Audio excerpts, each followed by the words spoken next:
খেলেও তাও একটা বিয়াতে গরু করছিলাম এই যে অন্যান্য জায়গায় 100 টাকার মধ্যে তো আর 100 টাকার মধ্যে গরু করতে খেলে পারে হয়তো ডিম বা মাছ দেয় ভালো লাগে 100 টাকার মধ্যে কিন্তু এখানে সবকিছু খাওয়া যায়। আর এখানে একটা গরু করতে ভাতটা পেট ভরে খাওয়া যায় এটাই হলো গা চাচা মূলত কি করেন আপনি?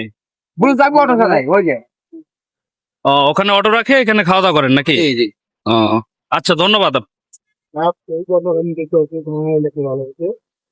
তো মূলত 2 কড়াই তরকারি নামছে, এখনো 1 কড়াই রান্না হচ্ছে। রান্না বান্নার কাজ পুরো দমে চলতেছে, আপনারা দেখতে পাচ্ছেন। আর মিজান ভাই বর্তমানে একটু সামনে গেছে, মূলত একটু কাজে গেছে। দেখতে পাচ্ছেন ভাইরা, রিক্সা চালক ভাইরা কত সুন্দর ভাবে সহকারে